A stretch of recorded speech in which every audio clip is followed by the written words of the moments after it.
This channel does not promote any violent, harmful, or illegal activities. All content provided by this channel is meant for an educational purpose only. দেখুন রাজ্যে SIR আবহ চলছে কারণ SIR প্রক্রিয়া শুরু হয়ে গিয়েছে আর এই এসআইআর আবহেই ভোটারদের বাংলাদেশি ভোটারের খোঁজে কোচবিহারের দিনহাটায় মিলল মাত্র 2 বছর আগে বিয়ে বাংলাদেশের হাতে ভারতের ভোটার কার্ড তৈরি হয়ে যায় প্যান কার্ড আধার কার্ড ড্রাইভিং লাইসেন্সও ভারতীয় পাসপোর্ট পেতে করা হয়েছে আবেদনও টিভি9 বাংলার হাতে নীলুফা ইয়াসমিনের যাবতীয় নথি ইতিমধ্যেই বাতিল বাংলাদেশি মহিলার ভোটার কার্ড কিভাবে মাত্র 2 বছরের মধ্যেই তৈরি হলো ভারতীয় ভোটার কার্ড প্রশাসনের কাদের কৃপায় পরিচয়পত্র বাগালেন এই বাংলাদেশি সেই প্রশ্নই ঘুরপাক খাচ্ছে এই মুহূর্তে আর তো বিএলও থেকে দিন একটা ভিডিওতে দেখছে সেই অনুযায়ী আমরা গেছিলাম আমাদেরকে বলছে আপনারা নাগরিকত্বের জন্য অন্য কোনো প্রমাণ দেখাতে পারবেন না আমাদের কাছে কোনো তো প্রমাণ নেই যা আছে ওই লং টার্ম ভিসা আছে পাসপোর্ট আর লং টার্ম ভিসা এছাড়া এর কোনো অন্য কোনো ডকুমেন্ট নেই আর এটাই আমাদের দেওয়া হয়েছিল ওরাও দেখলো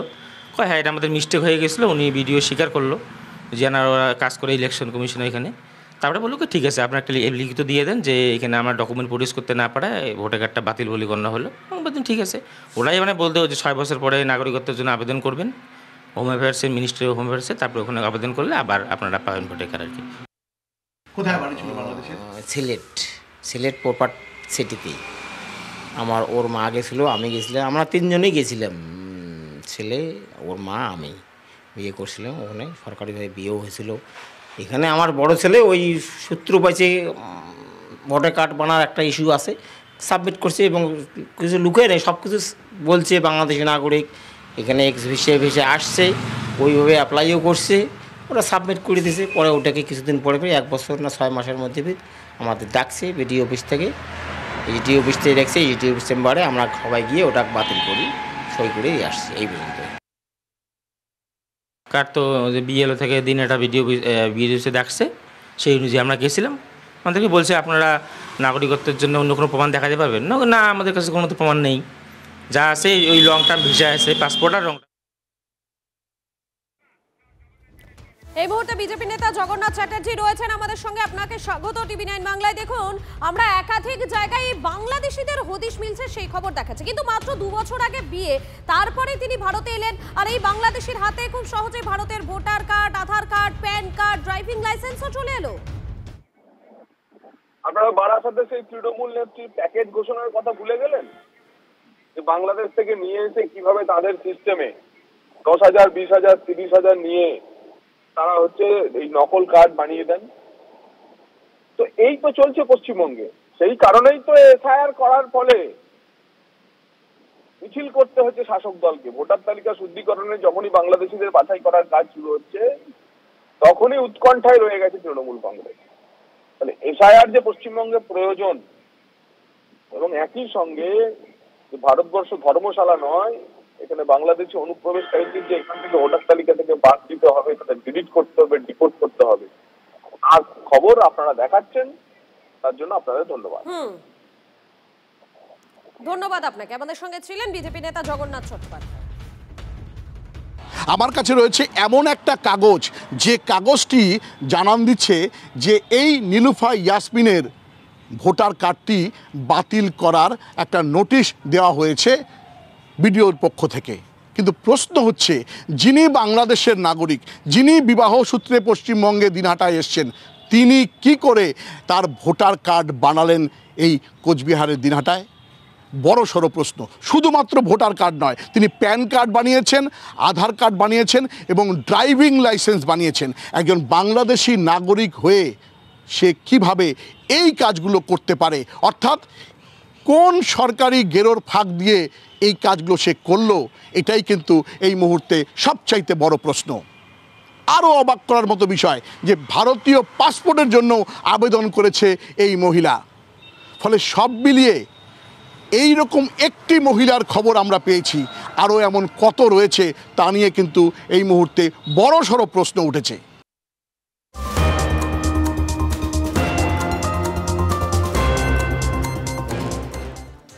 নিউটাউন পূর্বপাড়ায় বাংলাদেশি অনুপ্রবেশকারীদের ডেরা চলছে এসআইআর নিউটাউনে রাতারাতি পরপর ঝুপড়িতে তালা এসআইআর এর ভয়ে রাতের অন্ধকারে পালিয়েছে অবৈধভাবে বসবাসকারী বাংলাদেশিরা। দাবি স্থানীয় বাসিন্দাদের, হিটকোর জমি দখল করে দীর্ঘদিন ধরেই বসবাস। ভোটার কার্ড থাকলেও হঠাৎই গায়েব একের পর এক ঝুঁকিবাসী। এসআইআর আতঙ্কে এলাকা ছেড়েছেন অনেকে, স্বীকারোক্তি তৃণমূল নেতারও। না, সবাই নেই, অনেকে ভয়ে পালিয়ে গেছে। তারা কোথায় গেল? ওরা সব দেশে চলে গেছে। কিসের ভয়? ভয়টা কিসের? ভয় বিভিন্ন ভয় দেখাচ্ছে, যেখান থেকে ধরে পুলিশই নিয়ে যাবে, গ্রেপ্তার করবে, মানে মারধর করবে। তাদের কি কার্ড, আধার কার্ড, ভোটার কার্ড কিছু হয়নি? হ্যাঁ, অনেকের ছিল, অনেকের হয়নি। এরকম এই যে আপনি বলছেন দেশে চলে গেছে, এটা বুঝলাম না, মানেটা কি? যে বাংলাদেশ থেকে আসছিল, বাংলাদেশে চলে গেছে। কতজন এরকম এলাকায়? এরা বহুত লোক। এটা আপনি একটু দেখিয়ে দেবেন কোন জায়গাটা, কোন কোন বাড়িগুলো, একটু দাদার সাহায্য নিয়ে আমরা দেখার চেষ্টা। এখানে পুরোটাই ফাঁকা। কোন বাড়িটা? এটা পুরোটাই ফাঁকা, এখানে একটা কোনো লোক নেই। এটা কি আগে ছিল? কদিন আগে চলে গেল এরা? এরা গেছে প্রায় 1 মাসের মতন হয়ে গেছে। 1 মাসের মতো? হ্যাঁ। এই দিকের যে বাড়িগুলো দেখছি, এখানেও আছে, একটা পাশে একটা বস্তি রয়েছে, ওখানেও অনেক বসবাস করা বাংলাদেশের লোকজন রয়েছে। তারা সব ভয়ের ভিতরে আছে আর কি। ভয়ের ভিতরে? হ্যাঁ। আপনার তো নিজেরই আধার কার্ড, ভোটার কার্ড যে বানিয়ে নিলেন, সেটা কি এখানে থাকতেই বানিয়ে নিলেন? আপনার কি কেউ এখানে আগে থাকতো? হ্যাঁ, এখানে তোমার আমাদের অনেক আত্মীয় স্বজন ছিল, নিজস্ব, ওদের রেফারেন্সে বানিয়েছে। হ্যাঁ। এর ভিতরে মোট 15 ঘরের থেকে এখন বর্তমান 6-7 ঘর আছে, আর বাকি ঘর সব চলে গেছে। এটা তালামারা? কেন চলে গেছে, ভয়ে চলে গেছে। কবে আসবে বলেছে? না।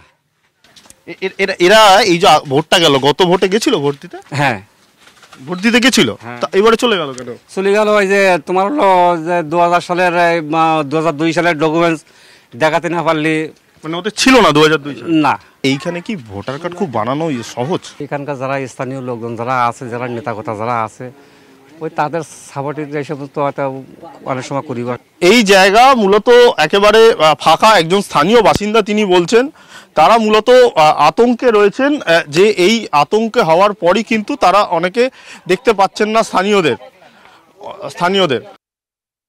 রাজ্যের মুখ্যমন্ত্রী শুধু একমাত্র রাস্তায় নেমেছে, কিন্তু রাজ্যবাসী কিন্তু খুবই আনন্দে আছে। আর যাদেরকে ওরা ওপার থেকে নিয়ে এসেছিল, যে বাংলাদেশি মুসলিম, তারপরে রোহিঙ্গাদের, তাদের ওখানে বসিয়েছে। কলকাতার বুকে নিউ টাউনের মতো এলাকায় বস্তি বসিয়ে দিয়েছে রোহিঙ্গাদের, বাংলাদেশি মুসলিমদেরকে, শুধু ভোটে জেতার জন্য, চেয়ারে বসার জন্য। এসআইআর হবে আর মমতা ব্যানার্জি যাবে। আপনাদের শোনালাম ঠিক কি বলছেন, সেই বক্তব্য শোনালাম। এবং এই রোহিঙ্গা ইস্যুতে, রোহিঙ্গা প্রসঙ্গে এর আগে কুণাল ঘোষ কি বলেছিলেন শোনাই আপনাদের। ভূতের গল্প রটিয়ে লাভ আছে? আপনি যদি নির্দিষ্ট এই ঠিকানায় এই ব্যক্তি, সেটা আপত্তিকর, তদন্ত সাপেক্ষ তদন্ত হতে পারে, কিন্তু অমুক রোহিঙ্গা ছিল এখন দেখতে পাচ্ছি না। আমি ভূতের গল্পের বই পড়ি, আমি ভূতের গল্প জানি, আমি ভূত নিয়ে চর্চা করি, ভূতের ভয় দেখাই, কিন্তু আমি কখনো ভূত দেখিনি। কিন্তু সেই গল্প।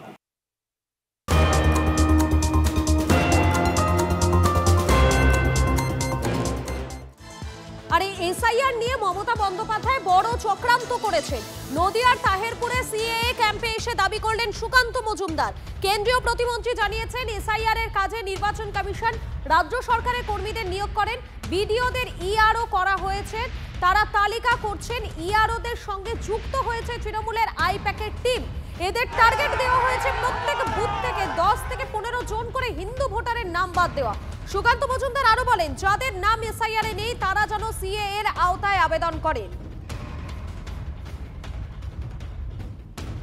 বর্তমানে এসআইআর চলছে, খুব সাবধানে থাকবে। মমতা বন্দ্যোপাধ্যায় এসআইআর নিয়ে বড় একটা চক্রান্ত করেছে। এই চক্রান্ত আপনাদেরকে বলে দিই। মমতা বন্দ্যোপাধ্যায় এসআইআর নির্বাচন কমিশন করে, কিন্তু নির্বাচন কমিশনের তো নিজের স্টাফ নেই। নির্বাচন কমিশন কি করে? রাজ্য সরকারের স্টাফদেরকে নেয়। ধরুন এখানকার বিডিও যে আছে, ও তো দিদিমণির চাকর, তাই কি না? তো বিডিও, সমস্ত বিডিওদেরকে ইআরও করা হয়েছে।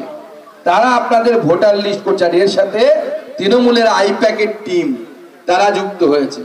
এদের টার্গেট কি হয়েছে? এদেরকে টার্গেট দেওয়া হয়েছে প্রতি বুথ থেকে 10 জন 15 জন হিন্দুর নাম কেটে বাদ দিয়ে দেবে না, এমনি বাদ দিয়ে দেবে। কারণ নির্বাচন কমিশন তো এদেরকে দিয়ে কাজ করাচ্ছে। যেন আপনারা বিজেপির কর্মীরা, বিজেপির যারা সাপোর্টার আছেন, তারা সবাই সজাগ থাকবেন। একটা হিন্দুর নামও বাদ দেওয়া যাবে না, এবং ভারতবর্ষে হিন্দুর নাম যদি বাদ চলে যায় তাহলে ভারতবর্ষ থাকবে না। যদি ইলেকশন কমিশনের উপর ভরসা থাকে তাহলে চুপচাপ থাকুন, তাদের কাজ করতে দিন। সবকিছুতেই আপনাদের অভিযোগ, আর আজকে এখন বলছেন যে ইলেকশন কমিশন ঠিক করে কাজ করছে না। ইয়ারও যেটা সেই পোস্ট ইলেকশন কমিশনের দেওয়া, একজন ইলেকশন কমিশনের পোস্ট, ইলেকশন কমিশনকে অভিযোগ করুন।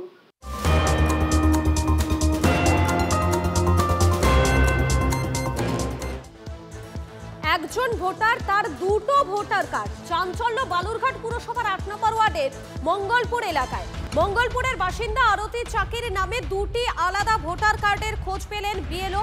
দুটি কার্ডে নাম ঠিকানা এক হলেও ভোটারের পরিচয় এবং অভিভাবকের নাম আলাদা। দুটি ভোটার কার্ডের এপিক নম্বরও আলাদা। বিডিও এবং প্রশাসনিক স্তরে বিষয়টি জানিয়েছেন বিএলও। সম্ভবত এনার নাম কি কেউ বা কারা হয় টেকনিক্যাল কারণে, নয় বা অথবা কেউ বা কারা অবৈধভাবে ব্যবহার করে তার নামে ভুয়ো ভোটার কার্ড তৈরি করে তার নামে ভোট দেওয়া হচ্ছে। এই জন্য কি এসআইআরটা জরুরি? অবশ্যই এই জন্য এসআইআর জরুরি। এটা একটা মিসআন্ডারস্ট্যান্ডিং বা কোনো একটা ভুল হয়েছে হয়তো, আমরা সেটা দেখেছি এবং বিএলও সঙ্গে সঙ্গে ইআরওকে জানিয়েছে এবং বিডিও সাহেবকেও জানানো হয়েছে। এবং ওনারা নাকি কালকে আসবেন বলেছেন, ওনারা এসে দেখবেন বিষয়টা কি অ্যাকচুয়ালি কি ইচ্ছাকৃত বা অনিচ্ছাকৃত, এটা তো আমাদের জানার বিষয় নয়। ওনারা অফিসিয়ালি আসবেন, এসে দেখবেন, যেটা সঠিক সেটাই করবেন। ব্যক্তি একই, এক জায়গায় মেল এক জায়গায় ফিমেল, তাহলে এই রকম সমস্যা কিন্তু গোটা রাজ্যব্যাপী গোটা জেলাব্যাপী আছে। এই বিষয়গুলোকেই সামনে তুলে ধরা, তুলে নিয়ে আসা এবং যাতে সঠিক ব্যক্তি একজনই একটা করে এপিক কার্ড বা ভোটার কার্ড হয় সেই ব্যবস্থাটাকে সুনিশ্চিত করার জন্য এসআইআর প্রক্রিয়া। আর তৃণমূল এটাকে বিভ্রান্তি সৃষ্টি করে মানুষের মধ্যে একটা ভয়ের পরিবেশ তৈরি করার চেষ্টা করছে। দুটো কার্ডে ভোট দিতে যান আপনি? না না, একটা আমি ভোট দিই, দেখেন। দুটো কার্ড কি করে? একজনের তো একটা কার্ডই হওয়ার কথা। হ্যাঁ, তো এটা বলে ভুল বলে এটা বলে হবে না, ওই জন্য এটা করেছে। এটা তো আমি তো করি না, তো ব্যবহার করেন না? না, এটা আমি ব্যবহার করি না। ব্যবহার করবো কেন? আমার একটাই। কোথায় ভোট দেন আপনি? আমি দিই এই ইয়াতে, টেকনোতে। হ্যাঁ, এখন টেকনোতে হয়েছে। তো কবে থেকে এরকম দুটো কার্ড আছে আপনার? অনেক দিনই হয়েছে আর কি। এটা তো হয়ে গেছিল, এইটা দিয়ে। এসআইআর এর পরেই বাংলায় এনআরসি হবে, ভবিষ্যৎবাণী অনুব্রত মণ্ডলের। এসআইআর এর নাম বাদ গেলে এনআরসিতে থাকবে, যেমন অসমে হয়েছে দাবি কেষ্ট মণ্ডলের। এনআরসি হলে শুধু মুসলিমরা নয়, হিন্দুরাও জেলে থাকবে, দাবি করছেন অনুব্রত মণ্ডল। এসআইআর এর নাম নথিভুক্ত করতে সাধারণ মানুষকে পরামর্শ। মমতা ব্যানার্জি, অভিষেক ব্যানার্জি থাকলে কিছু হবে না। এসআর করার পর কিন্তু এনআরসি হবে, যেটা আসামে হয়েছে। এবারে এসআর এর যদি নাম বাদ যায় এনআরসিতে ডাকবে, এবং তখন মানুষ প্রচণ্ড বিড়ম্বনায় পড়বে। এই জন্য সব মানুষকে বলবো যেন এসআর করে নিজের ভোটার লিস্টে নামটা তুলে নেয়। দেখুন, আসামে কিন্তু 14 লাখ হিন্দু লোক জেলে আছে। এটা কিন্তু ভুল ধারণা যে খালি মুসলিমরাই জেলে থাকবে, হিন্দুরা থাকবে না, তা নয়। আসামে কিন্তু হিন্দুই বেশি আছে। আপনারা শুনলেন অনুব্রত মণ্ডল ঠিক কি বলেছেন। এই বিষয়ে কথা বলে নেব। আমাদের সঙ্গে সরাসরি রয়েছেন এই মুহূর্তে জগন্নাথ চ্যাটার্জি রয়েছেন, বিজেপি নেতা। আপনাকে স্বাগত টিভি9 বাংলায়। আপনি শুনলেন অনুব্রত মণ্ডল তিনি কি বলছেন, তার ভবিষ্যৎবাণী যে বাংলায় নাকি এনআরসি হবেই। দেখুন, অনুব্রত মণ্ডল এসআইআর নিয়ে যে এমন সচেতনতা তৈরি করছেন, তাকে তো স্বাগত জানাতে হবে। আমাদের আবেদন জানাচ্ছি এসআইআর এ যাতে সবার নাম ওঠে, খুব ভালো কথা। আমরাও তো বলছি যে এসআইআর এ যেন প্রত্যেকটি বৈধ ভোটারের নাম থাকে, অবৈধ ভোটারের নাম বাদ যায়। সে কথাই তো উনি ঘুরিয়ে বলছেন। আর তথ্যপত্র উনি তো ঠিক জানেন না। আপনাদের জানিয়ে রাখি যে আসামে 126টি বিধানসভা, পশ্চিমবঙ্গের 294টি বিধানসভা। পশ্চিমবঙ্গের যত জেল আছে সেই জেলের জানেন ক্যাপাসিটি কত? 30,000। অর্থাৎ পশ্চিমবঙ্গের সমস্ত জেল যদি ভরে যায় তাহলে 30,000-এর বেশি মানুষকে রাখতে পারবেন না। তো আসাম পশ্চিমবঙ্গের অর্ধেক রাজ্য, মানে ছোট আয়তনে দেখেছে, তাহলে আসাম তো পুরো রাজ্যটাই জেল হয়ে গেছে। তো এগুলো হাস্যকর কথাবার্তা। আসলে জানেন না কিছু, তো এখন সেগুলো এখন বলছেন, বিষয়টা কিছুটা নিজের পাপস্খলন করছেন, কিন্তু পাপস্খলন করতে গিয়েও কিন্তু যেটা হচ্ছে উনি এসআইআর এর নিয়েই সচেতন আসলে আদতে হতে চাইছেন এসআইআর এর নামটা তুলে নিন, এবং ঠিকই করছেন। আমরাও তো তাই বলছি যে প্রতিটি বৈধ ভোটারের নাম এসআইআর এ থাকবে, একেবারে প্রত্যেকটি বৈধ ভোটারের নাম যাতে এসআইআর এ থাকে এটাই মূল বক্তব্য হওয়া উচিত। ধন্যবাদ আপনাকে।